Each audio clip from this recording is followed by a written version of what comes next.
Okay.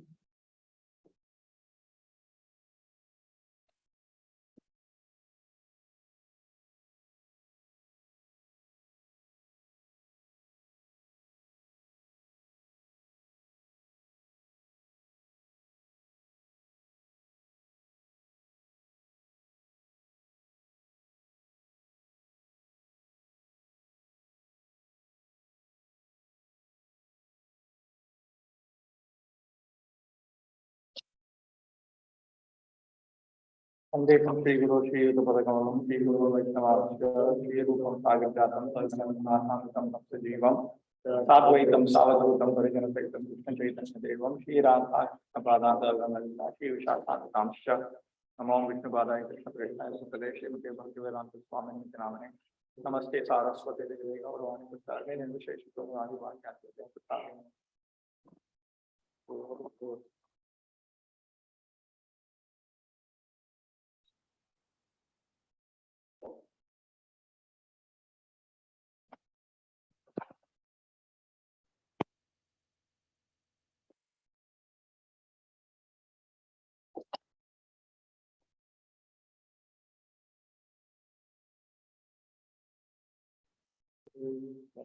I need a pen. Can someone just check there if there's some additional pen? Which is additional? This is additional. This is not additional. Okay, fine.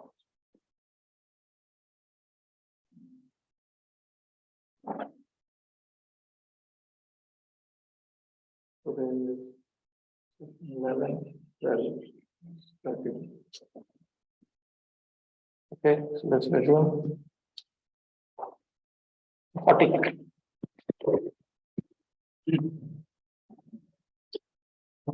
There is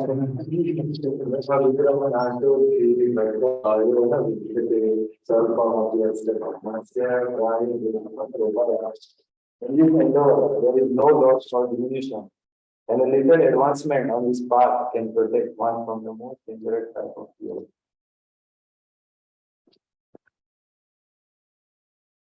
So here, Krishna is going to speak about Karma Yoga,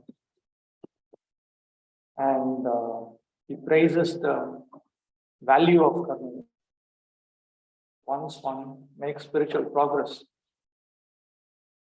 in Nishkama Karma. Nishkama Karma Yoga means non-materialistic engagement.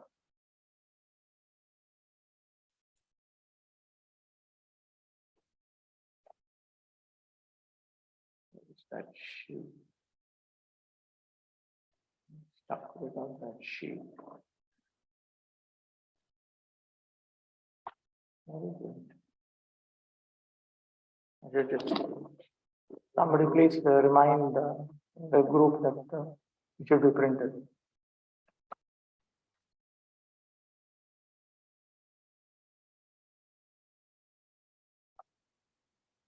So, when anyone makes spiritual progress, this internet is so bad or what?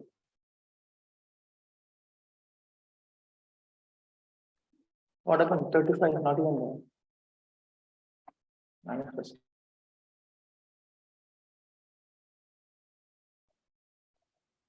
So the pathway of this kind of engagement in Krishna consciousness, even this has no loss or diminution. So the idea is, if this is like this, then what to speak of this? Or what to speak of this? This is actually called Gunibhuta Bhakti, minimized Bhakti. There's only a small bit of Bhakti is added in. The second milestone, this is called Pradhanibhuta Bhakti, maximal Bhakti.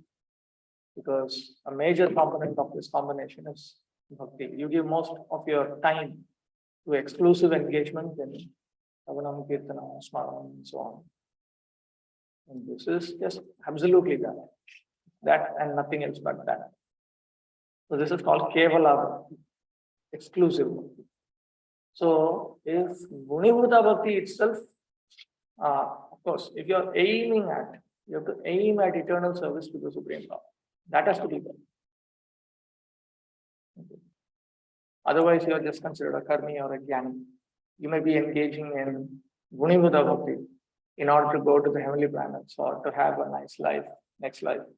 You'll get that, but you're not classified as a bhakta, nor will you get the results of bhakti. Because your goal is not eternal service to the Supreme Lord. Okay, so if one has simply that goal, then even Karma Yoga Krishna consciousness has this effect. Whereas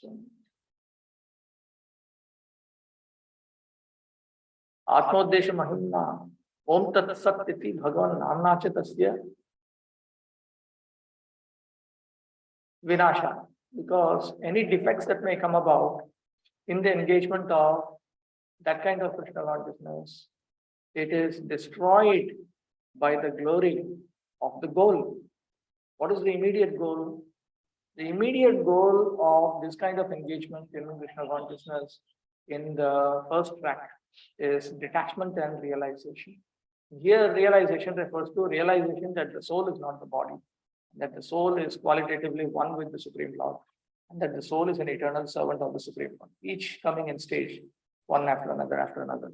And because of the glory of that realization, and also because when you engage in these various forms of devotional service, you are also reciting the holy names of the Supreme Lord. In the 17th chapter, we will see that Krishna will say that in all engagements of sacrifice, penance, austerity, one utters Om Tat Sat. Om Tat Sat are three holy names of Lord Vishnu. So it is just an indication that one should always remember the Supreme Personality of Godhead, chant His holy names. That is bhakti. So because of the bhakti component that has been added in, because of the jnana component which is making you focus on spiritual realization. Without these two, then what? It's just like materialism. You're engaging in material activities in order to attain material enjoyment. Maybe long-term material enjoyment, not immediate enjoyment, next lifetime. But still, it is material enjoyment. But here your decisions have changed, your determination has changed. So therefore, all defects that may be, all of them are destroyed. So therefore, even this has very powerful effect. In the 6th chapter, again, Lord Krishna will say, those who are engaged in auspicious activities are never overcome by evil. Artha Naivesha Namutra Vinasha Asya Vidyate. Kamya Karmani Sarvanga Upasamharena Anushithani Uttapalaya Kalpan. Whereas the Kamya Karmas, they are not of this type. So to engage in one's own material duties with the sense of Krishna consciousness is very, very difficult. So even Gunivada Bhakti, little bit of bhakti has this effect. What to speak of? Maximal bhakti or exclusive bhakti?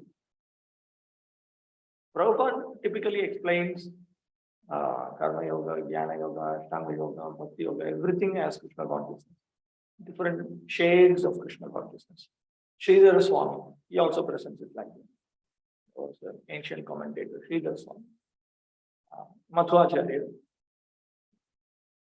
All of them represent it like this. That there is devotional service unto the Supreme Lord everywhere. Any work begun on the material plane has to be completed, otherwise the whole attempt becomes a failure. But any work begun in Krishna consciousness has a permanent effect, even though not finished. The performer of such work is therefore not at a loss, even if his work in Krishna consciousness is incomplete. 1% done in Krishna consciousness bears permanent results, so that the next beginning is from the point of 2%. Whereas in material activity, without 100% success, there is no profit. And Bhagavatam makes it very clear. If someone gives up his occupation, duties, and works in Krishna consciousness and then falls down on account of not completing his work, what loss is there on his part? And what can one gain if one performs his material activities perfectly? This Bhagavatam verse specifically talks about exclusive devotion service, where you have given up all material duties. It is not even maximal Krishna consciousness or minimal Krishna consciousness. Minimal Krishna consciousness is this one, this simple one. So even in the beginning stage of Krishna consciousness, if you are aiming at it, right now you are interested in serving the Lord in order to come to the point of eternally serving. That makes it completely pure. So therefore, it is not like any material activity. Material activities and the results end with the body, but working Krishna consciousness carries a person again to Krishna consciousness even after the loss of the body. At least one is sure to have a chance in the next life of being born again as a human being, either in the family of a great cultured Brahmana or in a rich aristocratic family that will give one a further chance for elevation. That is a unique quality of work done in Krishna consciousness. 41? Hmm?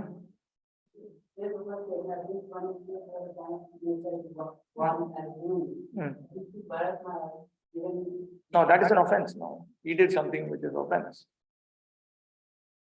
He commit offense, but then he had the additional benefit. He remembered his past life. What is the offense? No, he's supposed to be engaging in Krishna consciousness. He became real conscious. That's an offense. Sannyasis, vanaprasthas, they are not supposed to exhibit material compassion. Spiritual compassion is wrong. He even gave up his wife, children, all these things, and finally got attracted to a deer. So it shows there are many lessons to learn from that. One lesson we learn from that is how powerful Maya is. And, on the other hand, it teaches us that we have to be very, very focused, very focused.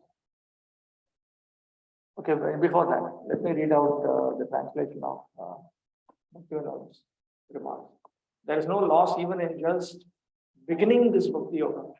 There is no decrease in performing it even a little, frees the performer from the greatest fear in the form of samsara. Okay, 41.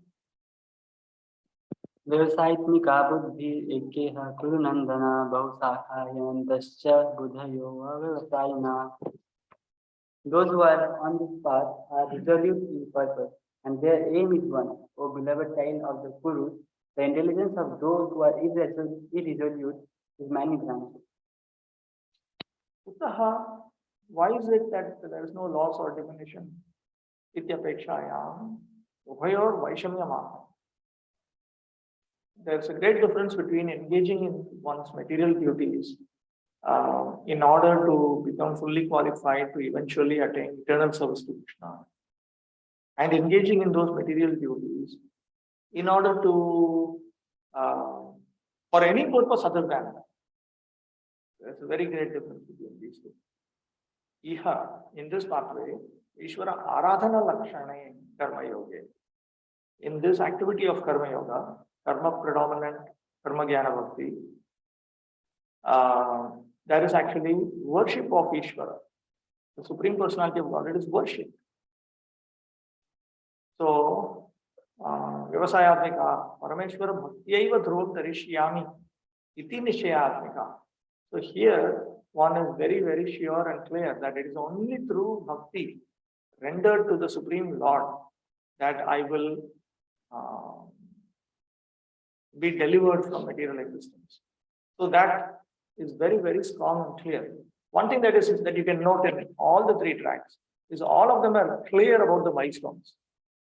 All of them are clear that I need to come to this point, exclusive devotional service, and it is through exclusive devotional service that I'll get out of material existence. Only distinction is the speed at which you move. But apart from that, it is identical.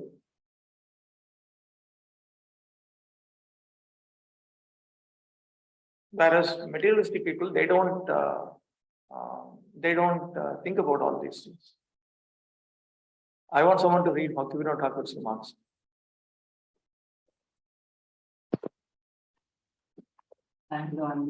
There are two types of Bhakti Yoga. Primary Bhakti Yoga consists of hearing, chanting, etc.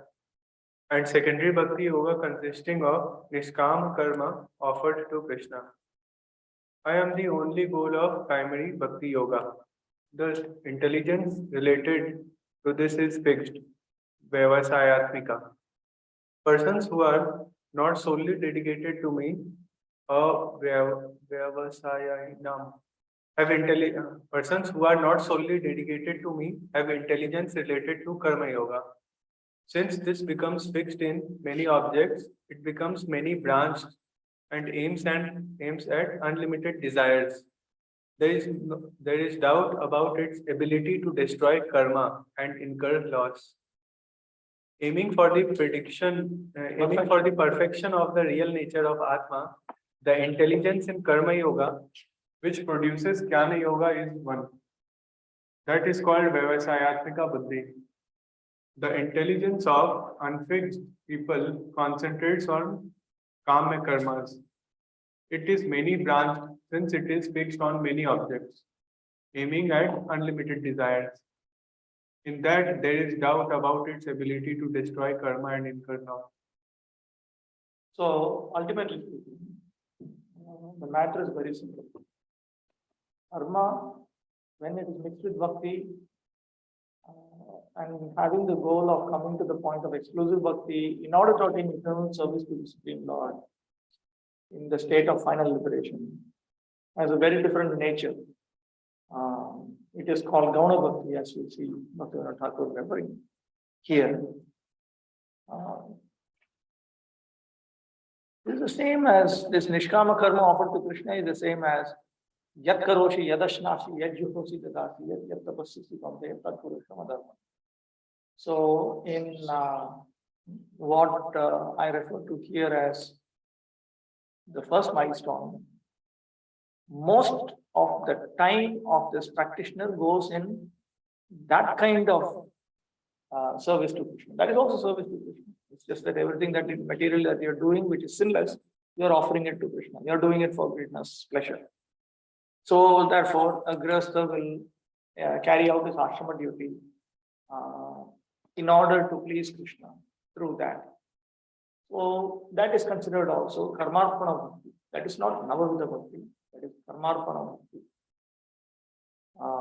So that Gauna bhakti, that secondary bhakti, gets most of its time. But in the second milestone, primary bhakti, mukhya bhakti, Ravanam Kirtanam, and so on, that gets most of the time. And ultimately, you come to the point where you don't engage in secondary bhakti at all. Okay.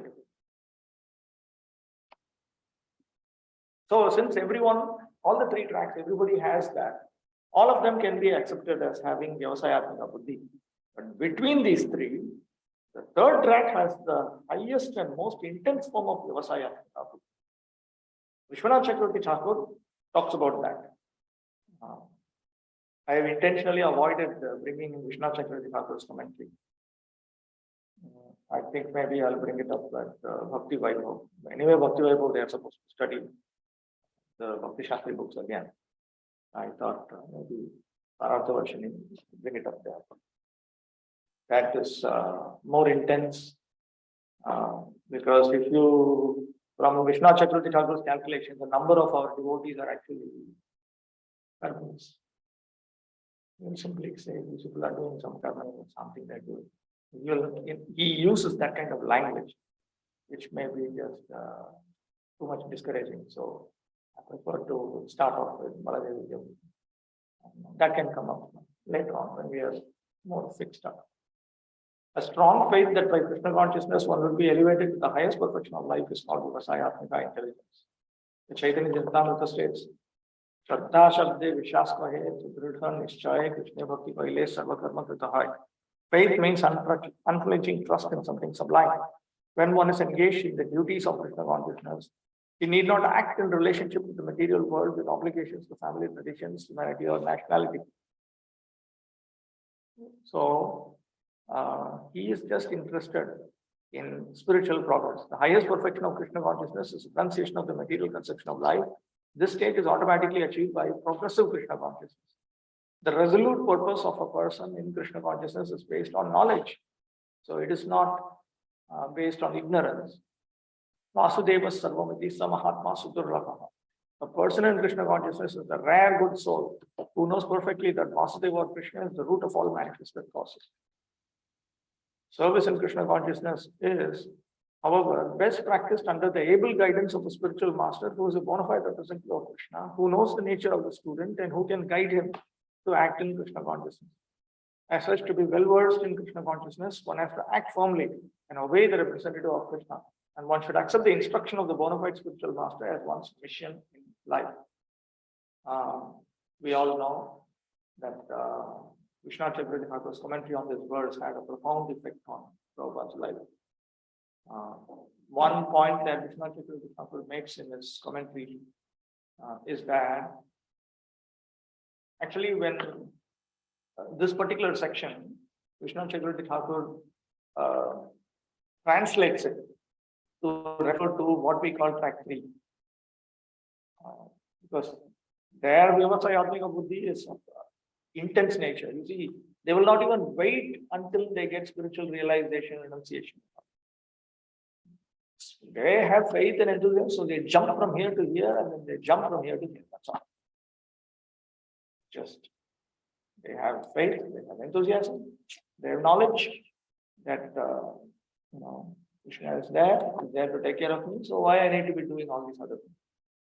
So their Vyavasayatmika Buddhi is the strongest. So you can say they have first class Vyavasayatmika Buddhi. In track 2, they have second class Vyavasayatmika Buddhi. Track 3, they have third class Vyavasayatmika Buddhi. But all of them have Vyavasayatmika. They all eventually want to come to the same point.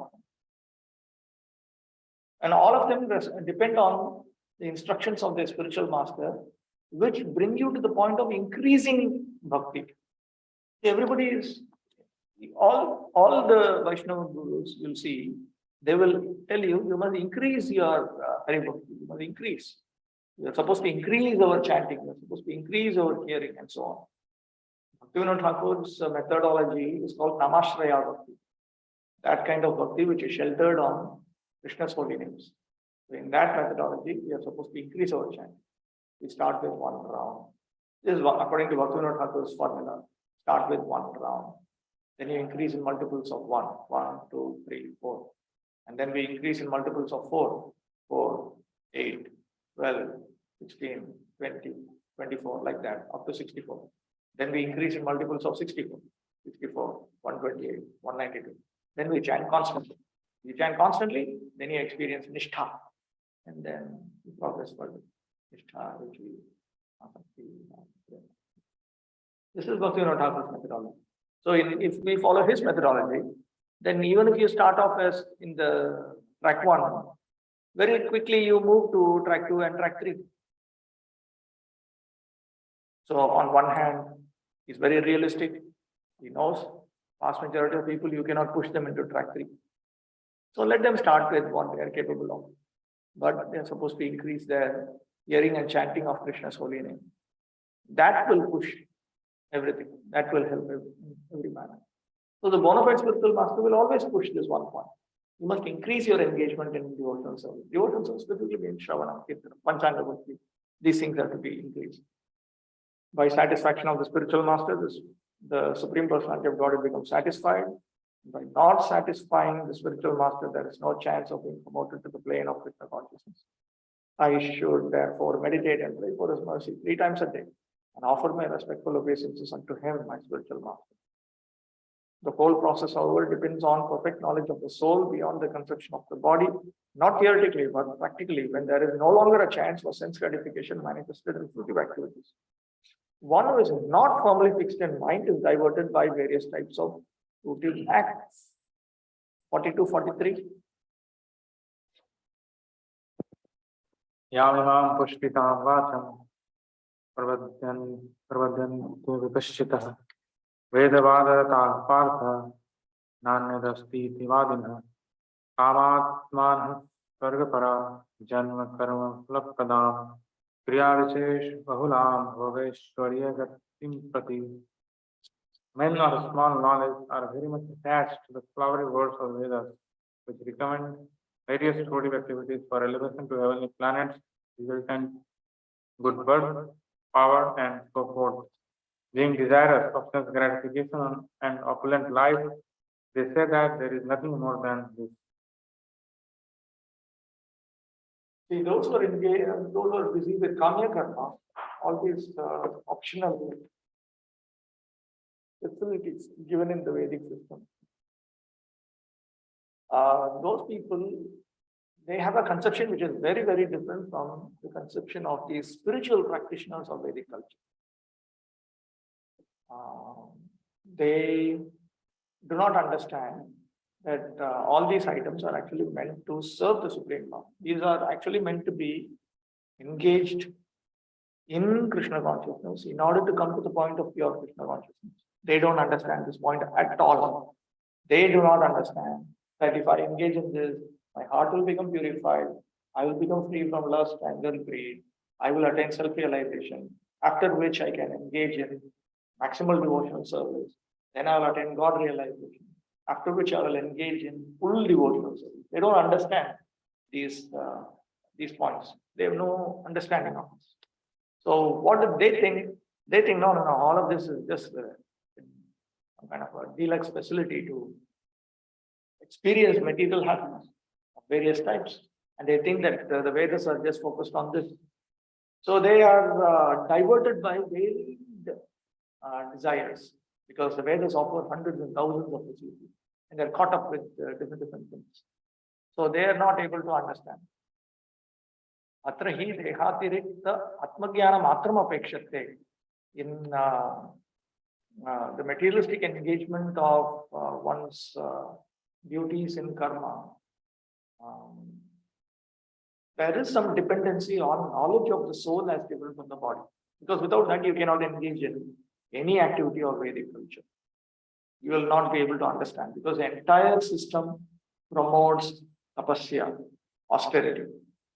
Austerity is expected from all men, all women, all varnas, all ashramas. And that tapasya is required if you want to attain a higher situation in your next life. So even in Kamya Karma, you are meant to exhibit that.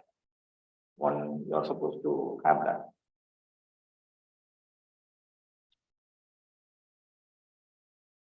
These unfixed people are ignorant, concluding that there is no truth except matter. They're always engaged in speaking about the Vedas. They're absorbed in interpreting the meaning and not understanding the chief purport of the Vedas. They are filled with desire for ordinary karmas. They pray for heaven. They're attached to speaking flowery words, attractive to hear, which change into poison, which encourage acts for attaining power and enjoyment. Words which give their actions results in the form of higher birth. They are filled with desire for results of kamya karmas. They pray for heaven. They are attached to speaking flowery words, attractive to hear. What is it? Identical.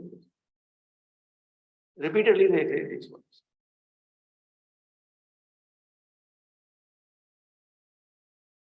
People in general are not very intelligent.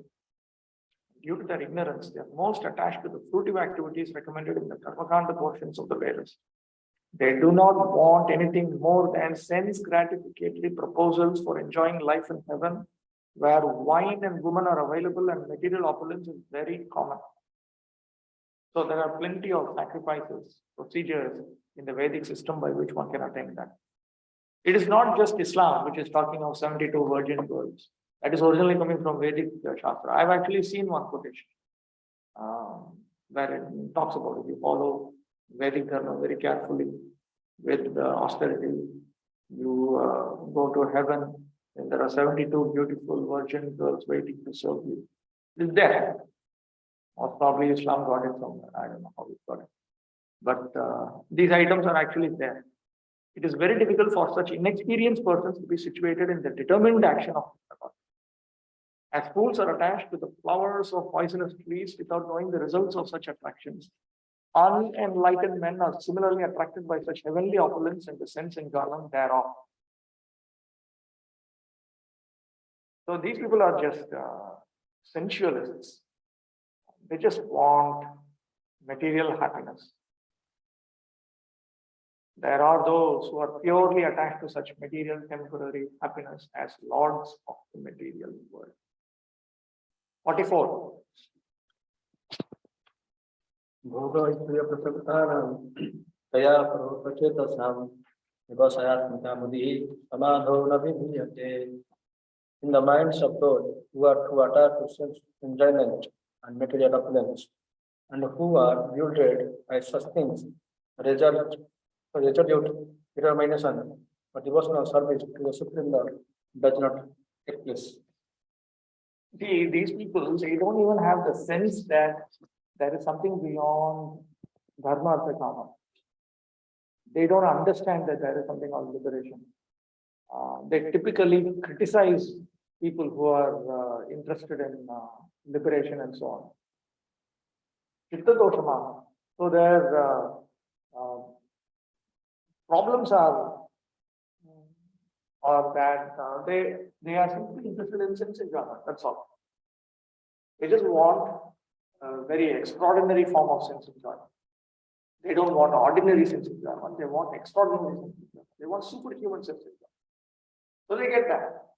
And they are, because they are obsessed with enjoyment, they want to also lord it over as demigods. So they do accept some authority of the Vedas, but they don't attain samadhi. They don't attain spiritual realization. They don't realize that they are spirit souls, different from the body. That they don't get. Let's see. Their intelligence does not attain samadhi, full concentration on the Lord. Lacking samadhi, their intelligence does not concentrate on the Lord.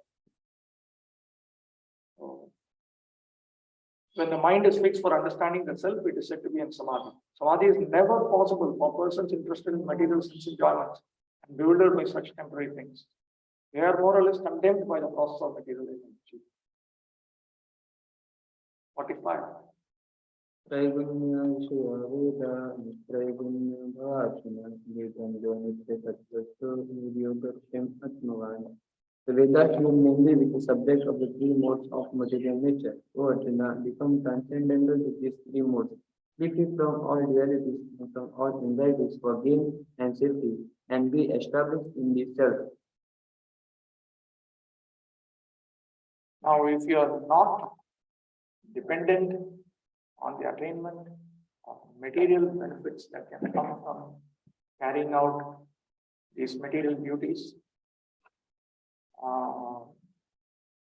then you will not have this problem. Now, the Vedas, they are actually focused on providing and satisfying, they're providing various desirables for conditioned souls who are caught up within the three modes of material nature. So the Vedas are primarily talking about this, because the question will arise, and why the scriptures are talking about all this? For whom it is there? Why is karmic karma itself there? Why demigod worship is there? Why all these things are there? Oh, it is there to catch these conditioned souls, to attract them. Vamtu Tachirobuta Vedanta Nishtha. You don't get distracted by the majority of Vedic teachings which deal with these materialistic souls. You go to the more advanced minority teachings, the Upanishads, which promote liberation. Ayamartha, this is the meaning. Pitrikoti Vatsalaha hi Veda. The Veda is more affectionate than millions of parents. Anadi Bhagavad Mukha, Maya Gune Mukadhan, Tad Guna Srishta Sapikadi Sukha Saktam Prati, Tad Kaman Anubudhya, Halani Prakashayan, Swasmin Stan Vishram Bhayati. What the Veda does is, it targets those who are averse to the Supreme Personality of Godhead from beginningless time. These souls, because of their aversion, they are caught up by the three modes of material nature produced by Maya. And so they are attached to the happiness produced from those three modes: sattvic happiness, rajasic happiness, tamasic happiness. So the Veda, what it does is, the first thing it does is, it tells these conditioned souls, that's fine. You have these desires, that's okay. It's fine. It accepts. And then it says, you listen to us, you follow our procedures, we will give you the results. We will give you the results. So they manifest these results also. In that way, they bring about confidence. So gradually, the conditioned souls develop confidence. and that confidence is imprinted into their subtle bodies. So spontaneously, that confidence comes out in the next life. Automatically, they get attracted. They get re-attracted to the Vedic scriptures. Again, subconsciously, they are also not clear why they are attracted. That's because that confidence they have developed it over life. Tad Vishrambhena tat Parishilinaha te tan Murdhabhuta Upanishad Kritita Yathatmya Nishchayena Tam Buddhi Yanti. So the idea is that, okay, now they've developed conviction and faith in the Vedas. Now they are trained within the Vedic system. So now they may also understand for sure what is the factual knowledge that is taught in the Upanishads, which is the topmost portion of the Vedas. If the inferior portion of the Veda can give me so much of security, comfort, happiness, and so on, then what about the superior portions of the Vedas? They would be definitely giving something much more. So they might come to that point.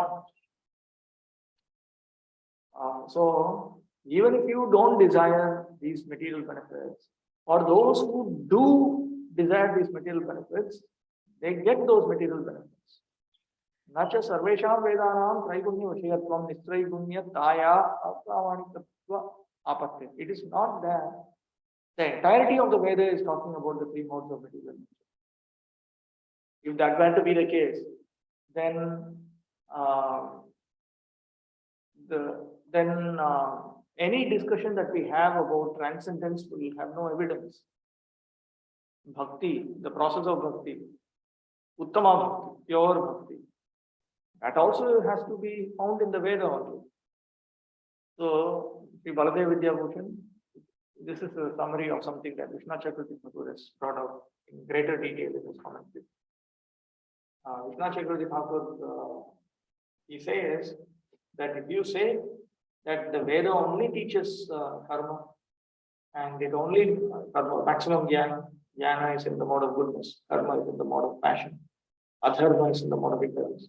If you say the Veda is only dealing with tamasic souls by giving them karma, or rajasic souls by giving them sattva, jnana, the mass of jnana, and so on, then what about bhakti? Bhakti is entirely transcendental. It's coming from the spiritual world.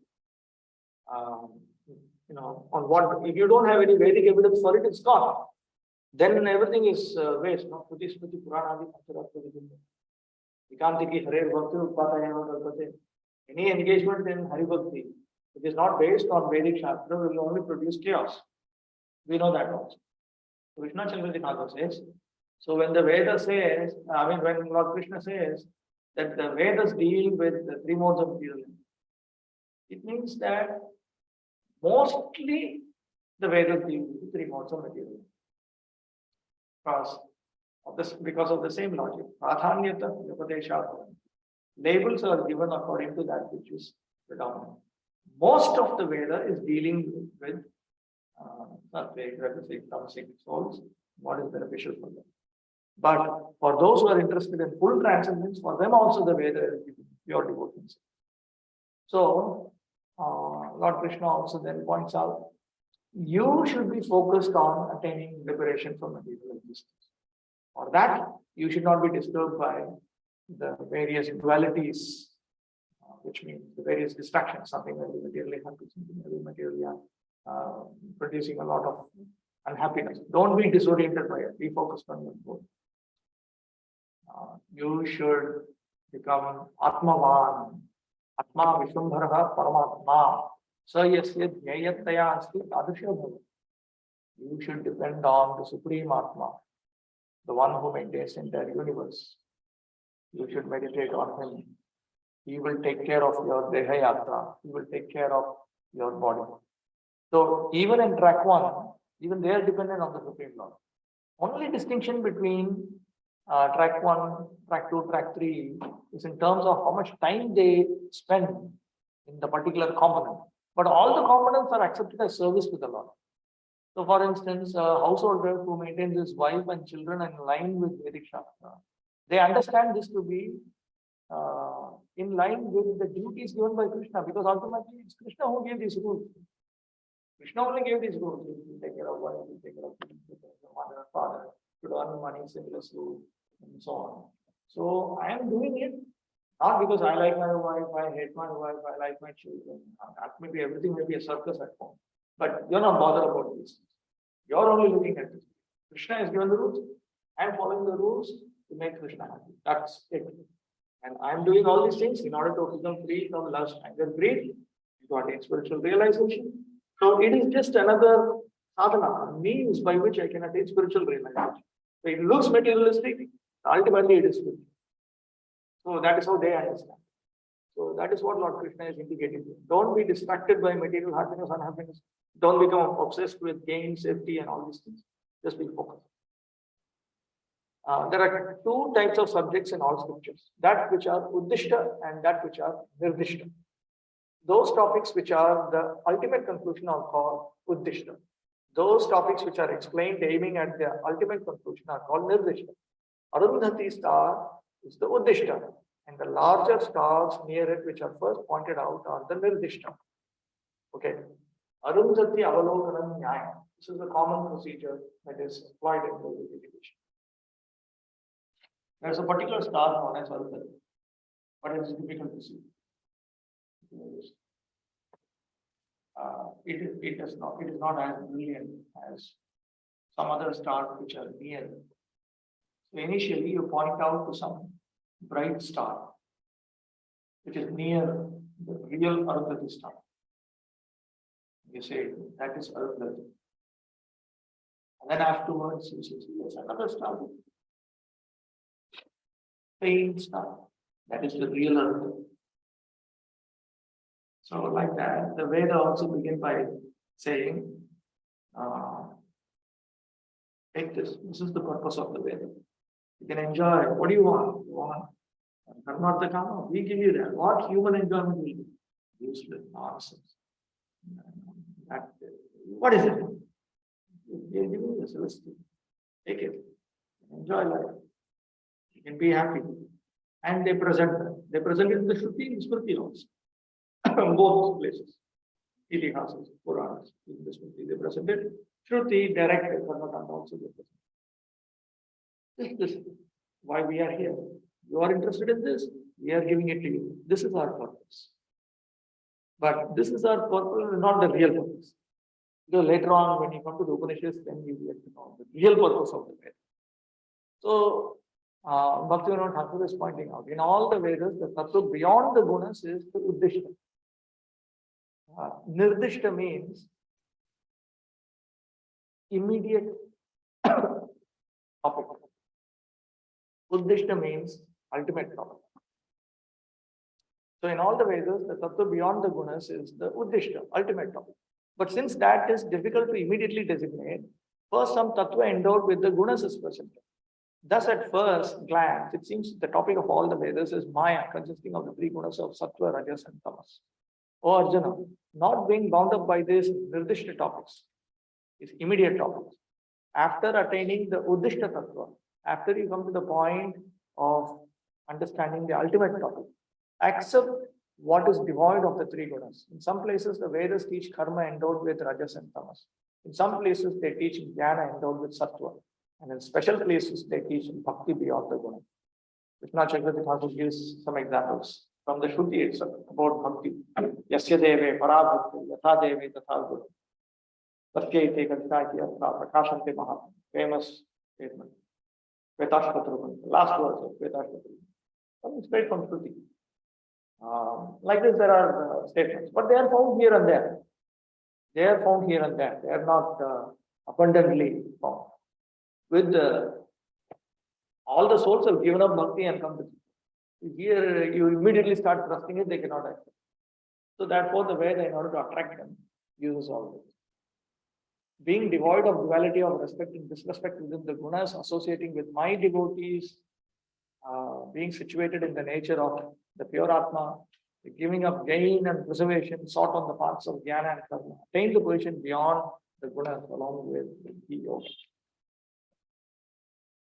The Vedas deal mostly with fruitive activities to gradually elevate the general public from the field of sense gratification to a position on the transcendental plane. Arjuna, as a student and friend of Lord Krishna, is advised to raise himself to the transcendental position of Vedanta philosophy, where in the beginning there is Brahma Jigyasa, or questions on the supreme transcendence. When the activities for sense gratification, namely the Karma Kanda chapter, are finished, then the chance for spiritual realization is offered in the form of the Upanishads, which are part of different Vedas, as the Bhagavad Gita is part of the fifth Veda, namely the Mahabharata. The Upanishads mark the beginning of transcendental life.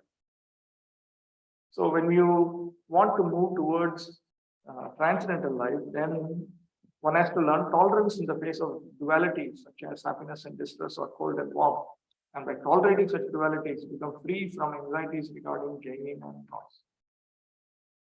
So this comes when one comes to the point of full Krishna consciousness. 46.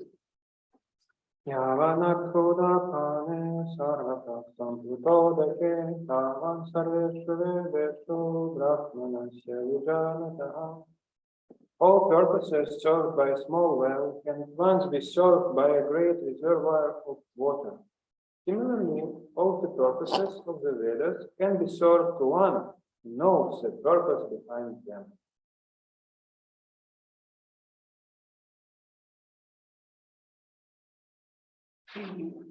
People are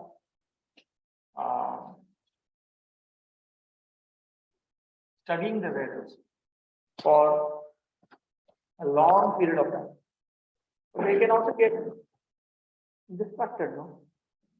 So how can they attain the correct understanding? How they can understand correctly? So for that, there is this example.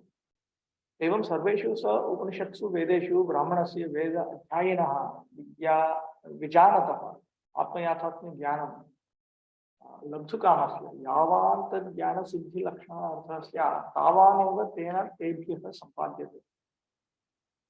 Even though the Vedas give so much of different subject matter, a person interested in spiritual realization will only look for those subject matters, and he will only be focused on them.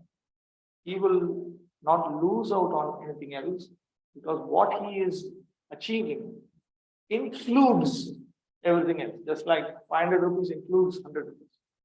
So like that, when one attains spiritual satisfaction, then that is far superior to material satisfaction.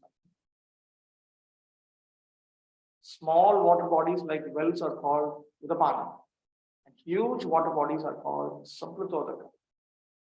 One can perform actions such as bathing, washing clothes, etc., individually in different wells, but in a large water body, one can perform all these actions easily.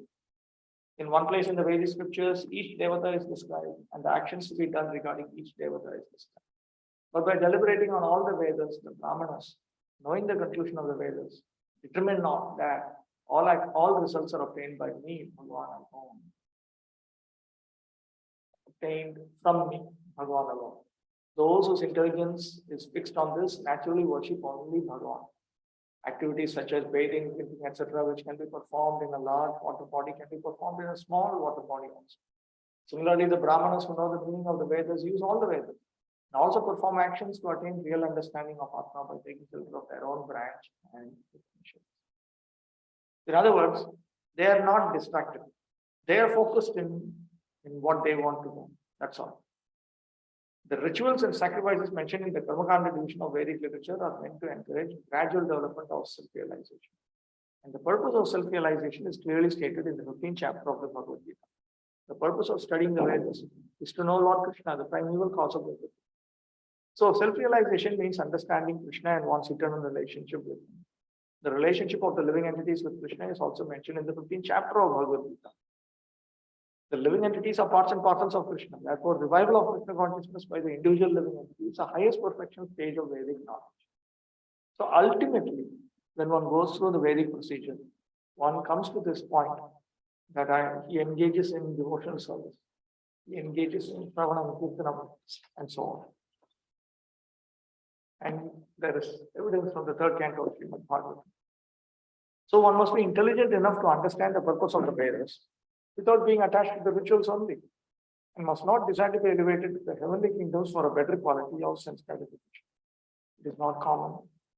It is not possible for the common man in this age follow all the rules and regulations of the Vedic rituals, nor is it possible to study all of the Vedanta and the Upanishads thoroughly.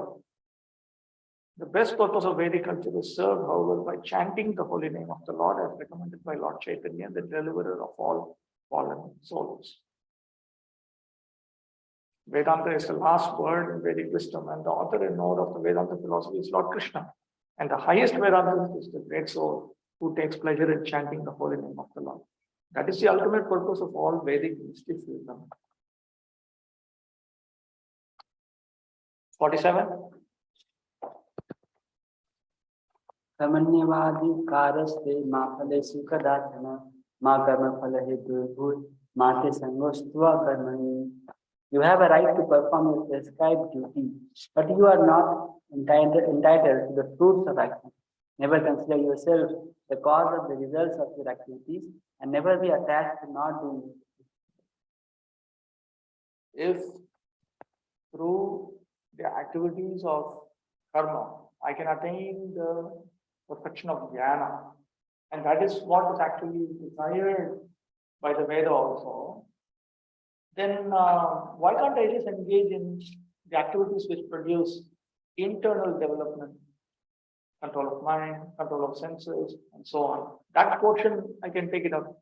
Why through such difficulty I have to be bothered with so many aspects of my material duties? Varna Dharma has got so many things to do. Ashrama Dharma, so many things to do. For women, Sri Dharma, so many things to do. Why so many things we need to do? So then Krishna, keeping that in mind, he speaks this. Te tava swadharme api uddhe, dharma buddhe, pitta pitta siddhara, dharmasu eva, yuddhadishu adhikaratha astu. Your heart is impure. Even though this war is your swadharma, you are thinking it is adharma. This itself indicates that your heart is impure. So therefore, you are eligible to engage in these material duties. So don't start thinking that you are eligible to experience the various forms of material happinesses that could result from that. That will bind you up. That you please don't get caught with. No, phalechha virahe api tani swa phalail yojayehu. But then, even if I don't desire the material benefits of these activities, those material benefits will certainly reach me, and I will be caught. He says, Ma karma phala hetu, karma phalanam hetu, padagaha tvam mahu, amanaya kritani tani swa phalail yojayanti. If with materialistic desire you engage in these activities, you will be caught up by the material benefits. But if you don't have materialistic desire to engage in this, you will not attain this. Nishkamataya anishchitani karmani yashtidanyavad antar eva jnananishtam nishpadayishyanti. Just as there is grain, there is a husk, and there is a grain inside. So Lord Krishna points out that all these material duties that are given in Vedic culture, internally they have actually the jnana element inside them. Jnana means realization that I am not this body, that I am qualitatively one with the Supreme Lord, and that I am quantitatively different from the Supreme Lord. All of which in seed form is presented inside the system itself. So if you simply follow your Purusha Dharma or Sri Dharma, follow your Varna Dharma, Ashrama Dharma, or you follow your Sri Dharma as appropriate, then you will get that. Internally, gradually, over lifetimes, you will get it. You will get it. Shamadini tu tat prishthalagnani avasya. And certainly control of the mind, control of the senses, all of this will come. Everything is already included in that package. Bhaktivinoda. Here, Bhaktivinoda Thakur talks about when Lord Krishna says, Karmanyeva adhikaram, you are eligible to engage in karma. Then Bhaktivinoda Thakur points out, why does Krishna says karma alone? Because there are three different factors. There's karma, there's akarma, and there's vikarma. Vikarma refers to simple activities. Akarma refers to non-engagement in one's karma. Just like in the court, there are two types of crimes. There is active crime and there is passive crime. Active crime means like you go and murder someone, that's active crime. Passive crime means you are responsible to do something, but you're not doing it. Like for instance, you're, let's say, in charge of some company, and in that company you produce a lot of inflammable products. That means they can easily be burnt. You're supposed to have fire extinguishers, but you don't install them. So then you can be put in jail for that. Now you're not doing something. Here you're not doing it. That is called a passive crime. So the word akarma in this sense refers to not doing what you are supposed to do. So vikarma is an active sin and akarma is a passive sin. One meaning of the word akarma. So to neglect one's duty, that is akarma. These two are most inauspicious. You should not desire either of these. Giving up non-performance of one's duties and forbidden activities, you should perform karma, your duties, with attention. Karma is of three types: nitya karma, naimittika karma, and kamya karma. Of these, kamya karma produce inauspiciousness. Those who do kamya karmas become the cause of results of karma. What is this? I will need to explain.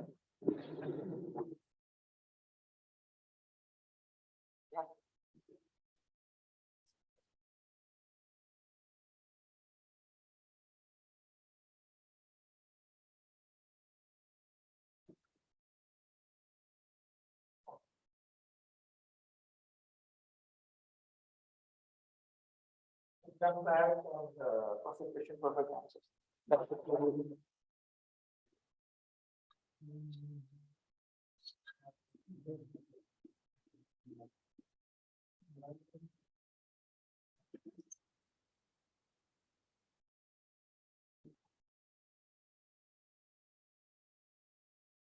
Three types of theory. We notice this under the karma category, but they also seem to be there in Jnana category, in Bhakti category also. So in Bhakti it's fully good.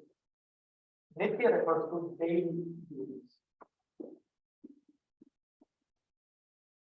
Naimittika refers to occasional duties. Amya are optional duties. Not compulsory. That is an option.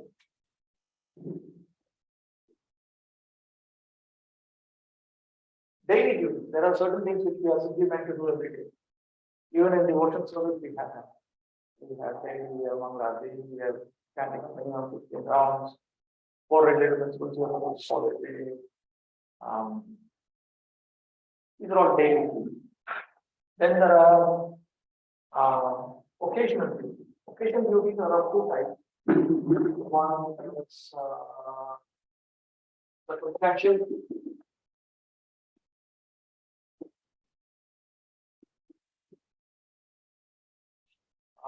In karma, we have rules like when a child is born, you do this.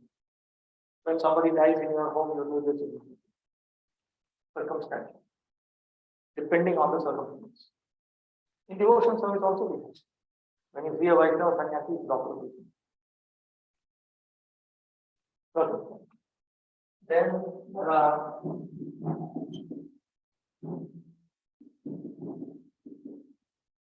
periodical duties. These are also routine activities, but they are not daily. So these are periodical. Not daily. Like every year you are supposed to do this activity. Every 6 months you are supposed to do that activity.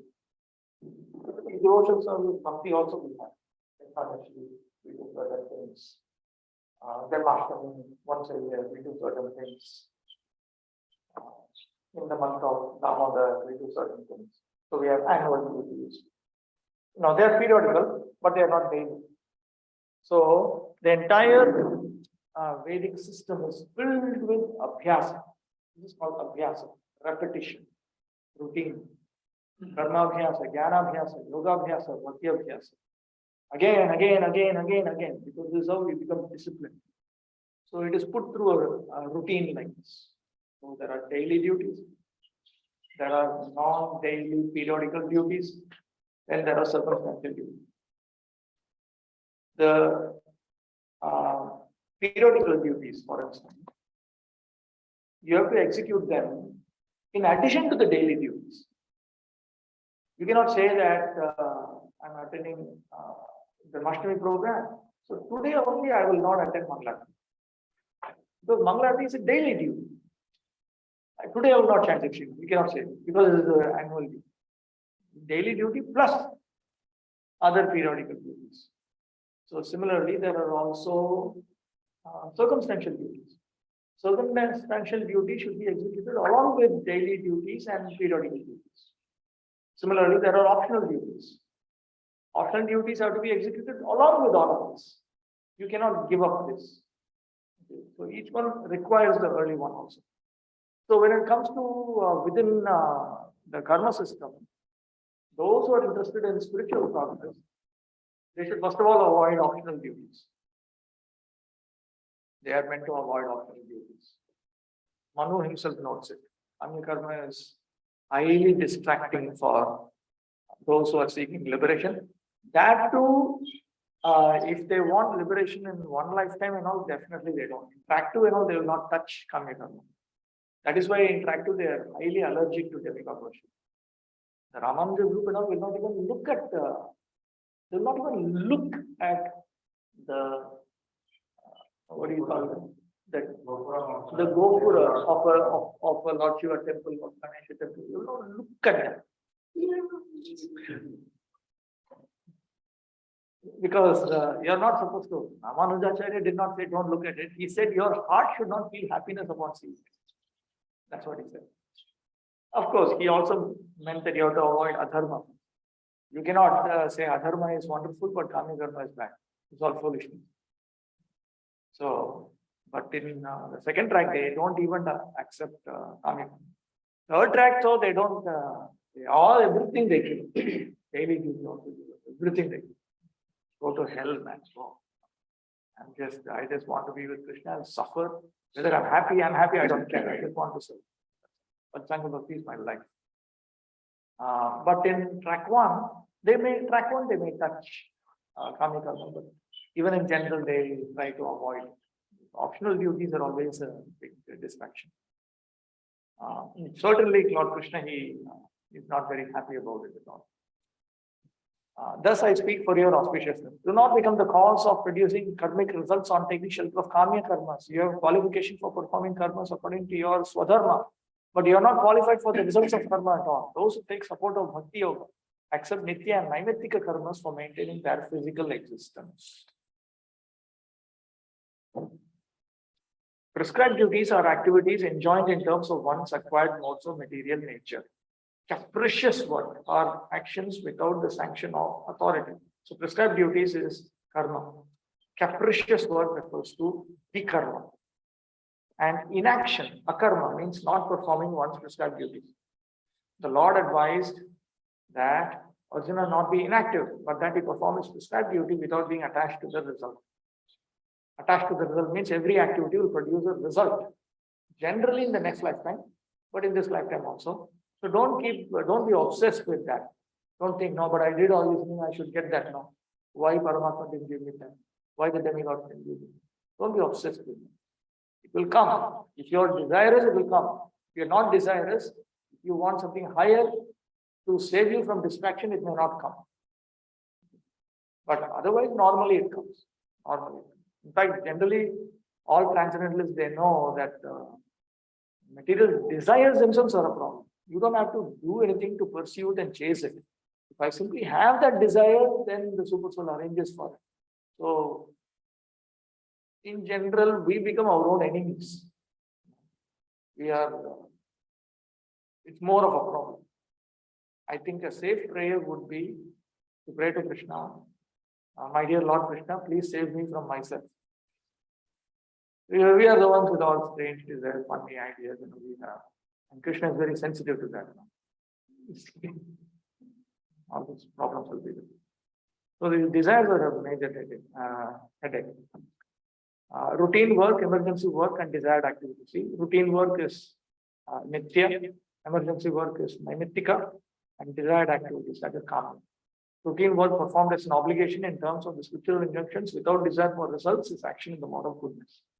Work with results become the cause of bondage. That means you engage in material activities, have a desire for all these results, and then you become bound. Some simple example would be it's like a person gets married. This is he's entering into Grihastha Ashrama. Now Grihastha Ashrama is designed for what? That is also designed for Hrid Vishuddhi, purification of the heart from lust, anger, greed. So you don't, for transcendentalists, those engaged in jnana or yoga or bhakti, when they enter into something like that, you immediately calculate to what degree is it successful or unsuccessful. Successful for a transcendentalist always is in terms of whether it has led to decrease of lust and greed. So his married life may be miserable. Wife may be sick, children may be disobedient, you have lost a lot of money, your relatives always scream at you, neighbors are always doubting you, and it's just bad. It's basically bad. Despite all that, if my lust, anger, greed has reduced, it is success. It's proper, spiritually successful. So everything is calculated in terms of that. It's a different way of thinking entirely.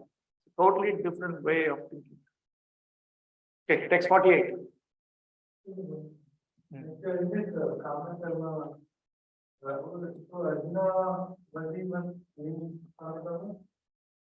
No, he's engaged in warfare, which is a compulsory duty for Kshatriyas.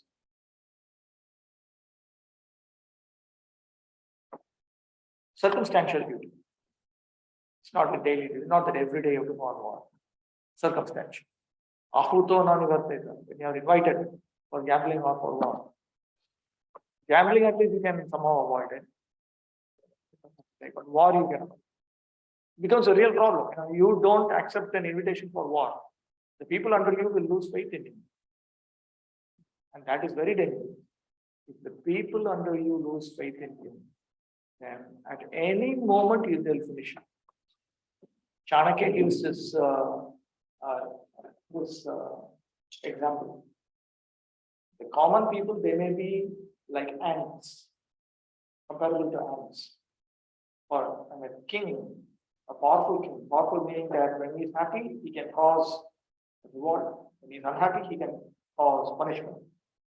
That such a not that if I am unhappy, I cannot even cause punishment. A useless king, a powerless king. I'm talking of a powerful, powerful in charge. He is comparable to a lion. But if you have 500 red ants, they can really create big trouble for the lion. They enter into the ears, the eyes, the mouth. They bite you everywhere. Then the lion will go crazy. So it is very important for Kshatriyas to always do things by which their praja, the people under them, the Vaishyas and Shudras, and so on, they consider him reliable, dependable. These things are very, very key. So if he refuses an invitation for war, what will say? No, what is this? Of course, not dharmic war. Dharmic war. Very, very important. He shows that he is capable of protecting the people. Good morning.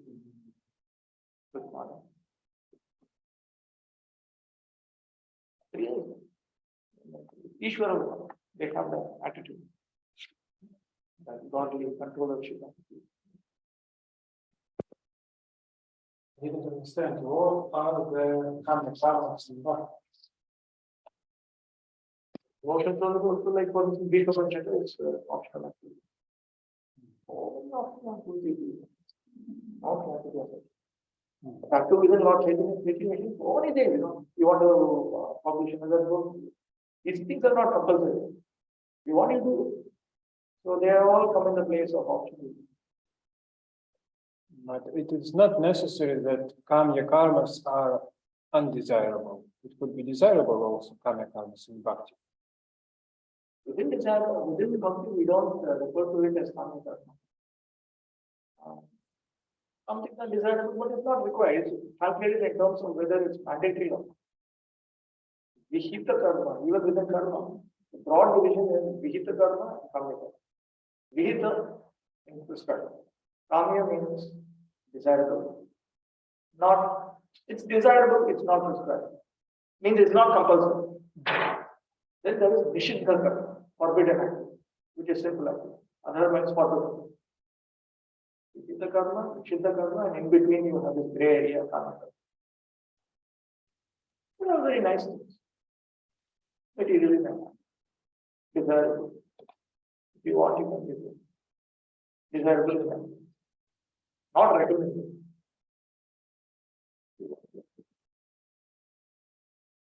It is in terms of compulsory or not. In the Vedic system, these are all very, very important. We are servants of the Supreme Lord. So you do what you're told. That concept is very strong. You like it, don't like it, we don't care. Do what you're told. So the prescribed activities are all commandments, agya. Whereas this kami karma is anugya, it's permitted activity. Not permits it. In the opinion of Srimad Bhagavatam, even accepting Grihastha ashrama for a man to get married, even that is anugya, it's permission. It's not compulsory.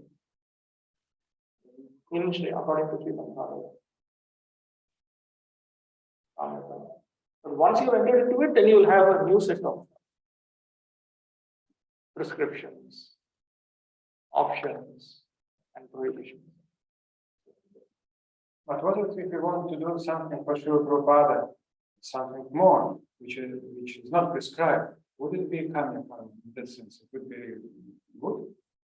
The devotees are different. You can always be. So in karma kanda, kamya karma is bad. Devotional service, kamya karma could be good and could be bad.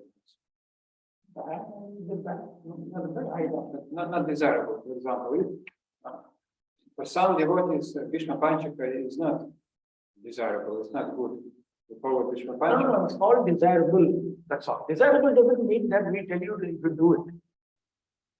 That's not the idea. Kamya literally means desirable. It simply means that if you desire, you do it. If you don't desire, don't do it. That's all it means. If you want, you do it. Optional. Aichika. If you want, you do it. If you don't want, don't do it. If you do it, then you can make a lot of spiritual progress. If you don't do it, there are other ways by which you can make spiritual progress. Like Rivatulal is filled with so many duties for household. Very, very nice. So like in the morning program, you see the mandala is limited, like one has to go for mandala. Actually, how to do that? So when you do that, like, I don't want to hear from this speaker, maybe I can hear one speaker. So it is optional, maybe I need like a father to know what is the go to where But Prabhupada's concept of Bhagavatam class was that you give discussion of it. If let us say I speak something in Bhagavatam class and I say something wrong, and it is pointed out by the audience that it is wrong, and then let's say I'm a regular speaker, I'm a monthly speaker. Let's say I got monthly frequency. Next month I come and I say the same thing. I said nothing has happened. I continue speaking the same thing. Then the audience will just get annoyed. What is this? That means you never learned anything. So it is meant to be a learning experience. If you can't do it, then you organize another Bhagavatam class with your own group which starts. What can be done? You cannot do penny-wise composition. Carrying out all these things and not learning it well. And what is some kind of ritual. But the whole idea was that the speaker he speaks, but the audience also corrects something wrong. Otherwise, how do you learn? You only understand a person's understanding of Srimad Bhagavatam when he speaks. So there should be some way of understanding. That's what we learn. Panchanga Bhakti is meant to be accepted. Because within devotional service, you have actually you have a lot more freedom. Lot more freedom. Because within Navada Bhakti itself, you can choose to focus on anyone. And the bona fide spiritual master will be happy with that. Like somebody may like Giti Vachu. You do Giti Vachu. If that will force him to think about Krishna's name, form, qualities, pastimes, fine. Somebody else may want to chant more. Somebody else may want to study more. 64 items of devotional service. You choose anyone. Lot of freedom with it.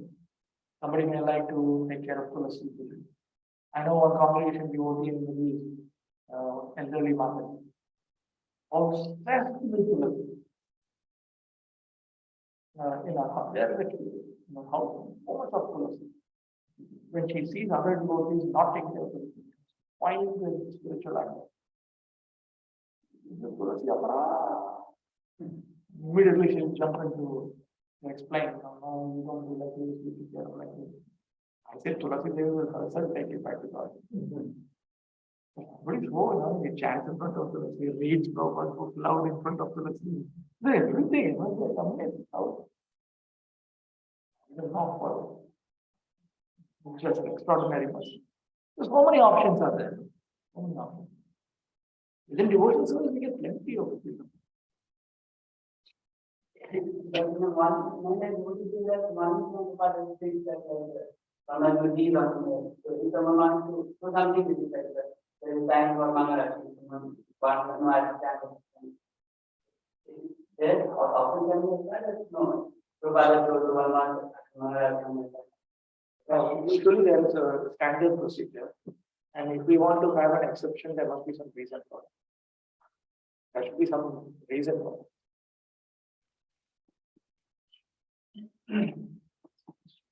Ultimately, Halena Parichaya. You show, let us say you are saying, no, I'll chant 50 Bolo. I'll chant. Fine, fine. But you do it and we'll see over time whether it is actually working. If there are 7 effects of chant. Like that, one by one. We show that nobody will disturb. Nobody will tell you to come to Mangalati because the fruit of Mangalati is already achieved. It's only when we don't attain the results, then it becomes a problem. A child should go to school and attend the classes on. If a child doesn't want to go, and it depends what the child wants to do. Simply watch cricket on TV. Or whether the child is going to library and studying even more. That's fine. They're just giving you minimal accomplishment. You can achieve more than that, it's fine. You can go beyond that, that's fine. So that end result will be observed. You coming to the point or not? If you're coming to the point, if you can demonstrate it, then that's fine. In today's ISKCON, definitely people are so irritated with so many things happening that anybody who chants a lot, who is renounced, and who is very much normal in his thinking, who's detached, they're all considered assets. Previously, they would be considered nuisance. Nowadays, they are considered very valuable assets. At least there are some sane people. Very nice to see them. They're not disturbing others. They're not using devotional service for their own material enjoyment. They're generally their value. In places like in Mayapur, chanting 64 rounds doesn't make you into a hero. In Vrindavan, you chant 64 rounds, they're normal. It's expected. Different places, the expectations are different.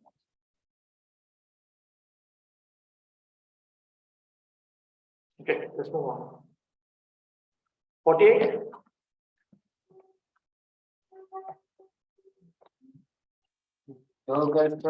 कर्माणि संगम दत्वा धनंजय सिद्धि सिद्ध्यो समबुद्ध्वा समत्वं योगम् उच्यते. Perform your duty equipoised, O Arjuna, abandoning all attachment to success or failure. Such equanimity is called yoga. Purvoktam Vishadayati Yogasthaya. This is an elaboration of what was, a clarification of what was spoken in the previous verse. Tvam Sangam Phalavilasham Kartritva Anivesham Tatva Yogasthasam Karmani Kuru Yithadi. You give up your Sangha. Don't associate. It is the word Sangha. Still not Nagura, elsewhere points out. We are repeatedly told we should give up association. Sangha has two different meanings. One is Samparka, samsarga, feelings, and another is emotional attachment. So Sangha has a sense of emotional attachment. It also has a sense of association. We are supposed to give up both of these, but first of all, this emotional attachment and so on. Unnecessary. We don't know unnecessary emotional attachment. Or you can say spiritually degrading emotional attachments. All emotional attachment is not wrong. Even attachment between a husband and a wife who is taken to Krishna consciousness, if they can promote one in Vairagya Vidya and Bhakti, that is desirable, that is nice, it's not bad. There are situations where we notice even children who have taken to Krishna consciousness since birth, they sometimes are even more fixed than parents. There was one Prabhupada disciple, he mentioned that he was in Australia and the family they lived in Australia. And his daughter by now was a teenage girl and they were sitting in the airport lounge and the daughter had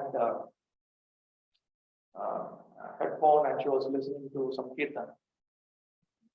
So that she was listening to Hare Krishna, Krishna, all that she was swaying and she was also singing.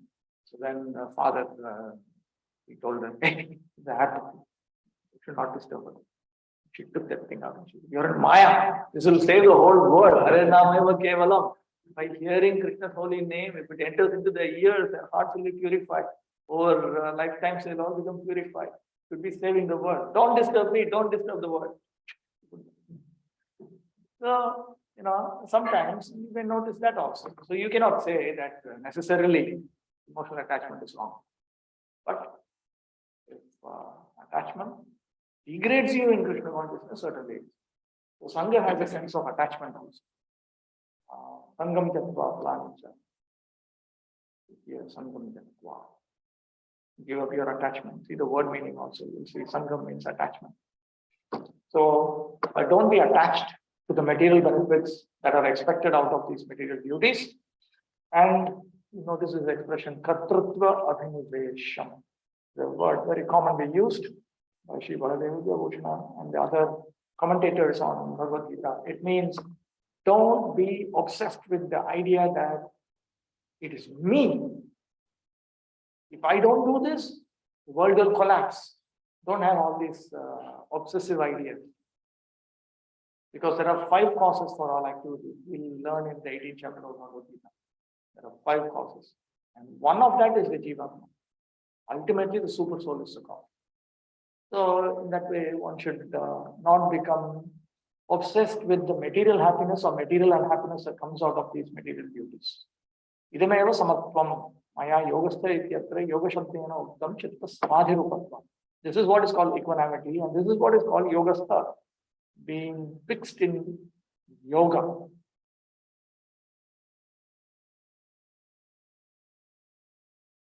Yoga means to concentrate the mind upon the Supreme by controlling the ever-disturbing senses.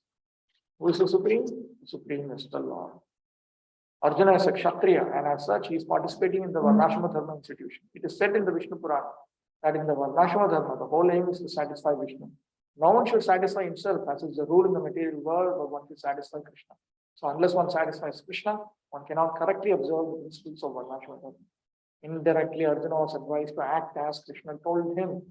49.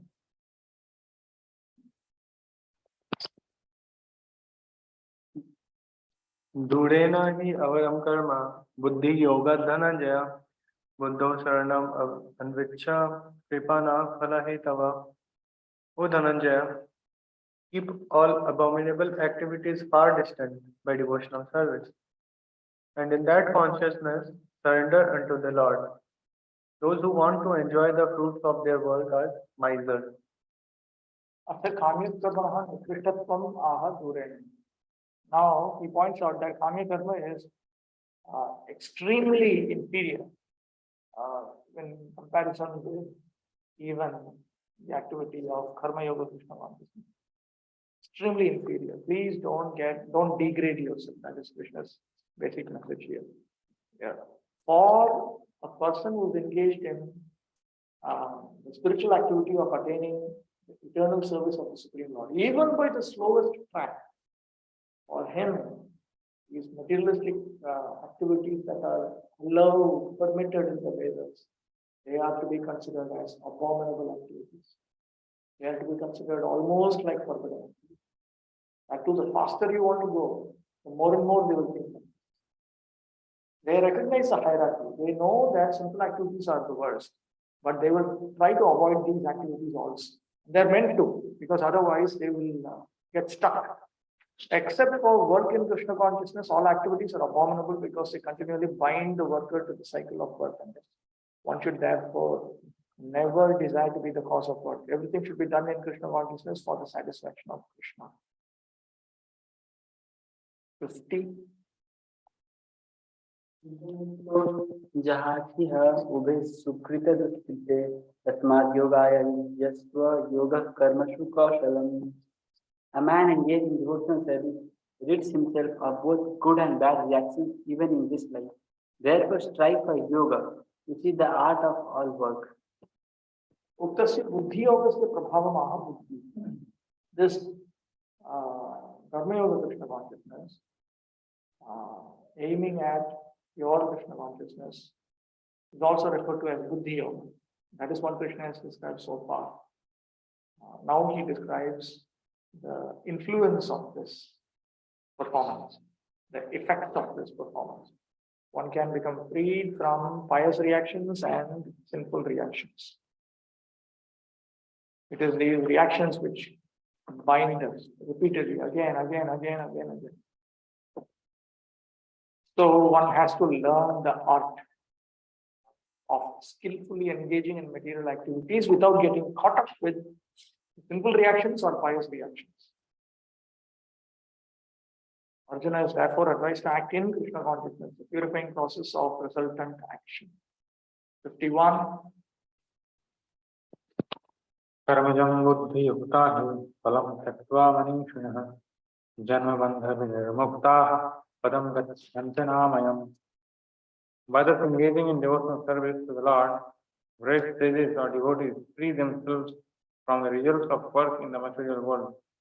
In this way, they become free from the cycle of birth and death and again and attain the state beyond all misery by going back to God. Endowed with intelligence, rejecting all results arising from karma. The wise become free of bondage of birth and attain the final or suitable state of the devotee, the place of no suffering. So ultimately, one has to move from karma to jnana to bhakti. This is a common teaching. Vishnu Chakravarti Thakur generally presents it like this. Even in Ramanujacharya's system, they talk about this. That first you move. First you move like here. So between this and this, here karma is predominant. So how does this become this? One, there are two ways. There is the more difficult, faster method, less difficult, slower method. The less difficult, slower method is you start spending more time in jnana activities. So then, as you spend more time in this, then jnana becomes predominant. Karma will become subordinate. Okay. Then, after you are fixed in it, you start increasing your bhakti activities. Then bhakti becomes predominant. Jnana becomes subordinate. So that is a slower way of doing it, which is much better for the majority. The faster way of doing it is you just increase the activities of Navavida Bhakti. Just increase Ravana, Kirtanam, Smaranam, and so on. And then automatically Bhakti will become predominant. When Bhakti becomes predominant, Karma will become subordinate. But that is more difficult because the conditioned souls are averse to anything which is just like a diseased person. That example from Udeshamrita. It's not like sugar candy. Will not be able to do it. Jnana is in between karma and bhakti. Of course, here we are talking about bhakti anukul karma, bhakti anukul jnana. We are not talking about bhakti pratikul karma or bhakti pratikul jnana. But bhakti anukul jnana definitely is more relatable to the conditioned mind than the activity of bhakti itself. But if one is very determined, and he might accept the forceful preaching of souls to bring you very fast. So between that is why you see here also. Track 1 to move from the first milestone to second milestone, you go through realization detachment. That is because first of all, jnana will become predominant. Then only bhakti will become predominant. So they go through the slower method, whereas there are faster methods. For faster methods, you need to be willing to accept that I should increase Panchanga Bhakti. Okay, let's move on. 52.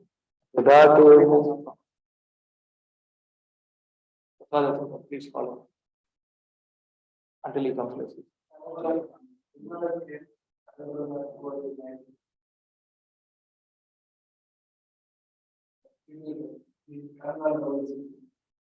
You go outside your car. You tell him that you are not bothered about all this. Even if Radha Madhav comes, you give it a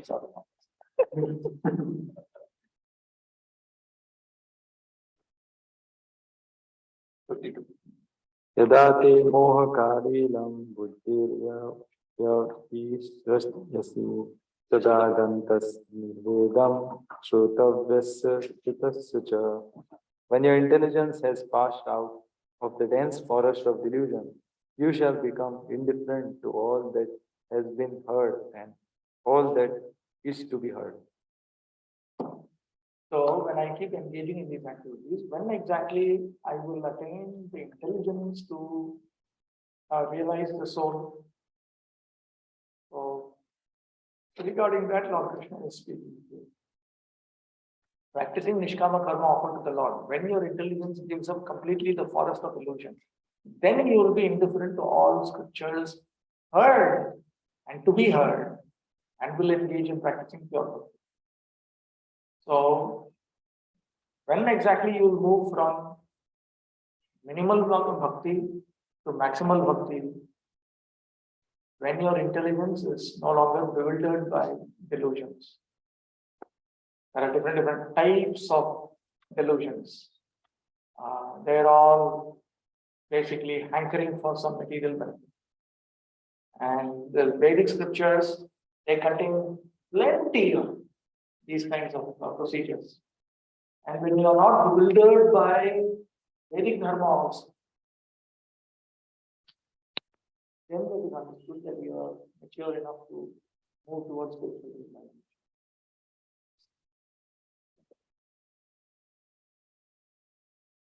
I want someone to read the purport here. There are many good examples in the lives of the great devotees of the Lord, as those who became indifferent to the rituals of the Vedas simply by devotional service to the Lord.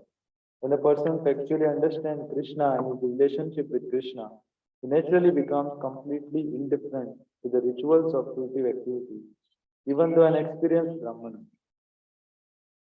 Sri Madhavendra Puri, a great devotee and Acharya in the line of the devotees, says,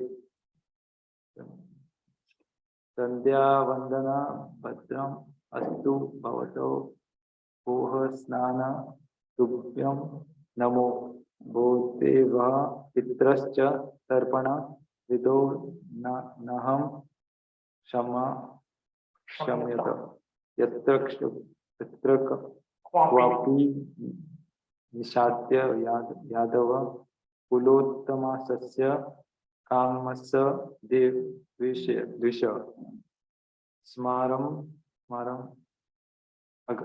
Agam Harami Tad Aham Alam Manne Kim Annena. Oh, my prayers, 3 times a day, all glories to you, O Veding. I offer my obeisances unto you, O demigods, O forefathers. Please excuse me for my inability to offer you my respects. Now, wherever I sit, I can remember the great descendant of the Yadu dynasty, Krishna, the enemy of Kamsa, and thereby I can free myself from all sinful bondage.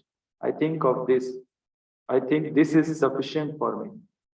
The Vedic rites and rituals are imperative for neophytes, comprehending all kinds of prayers 3 times a day, taking a bath early in the morning, offering respect to the forefathers, etc.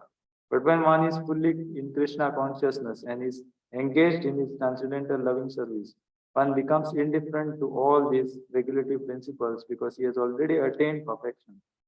If one can reach the platform of understanding by service to the Supreme Lord Krishna, he has no longer to execute different type of penances and sacrifices recommended in the revealed scriptures.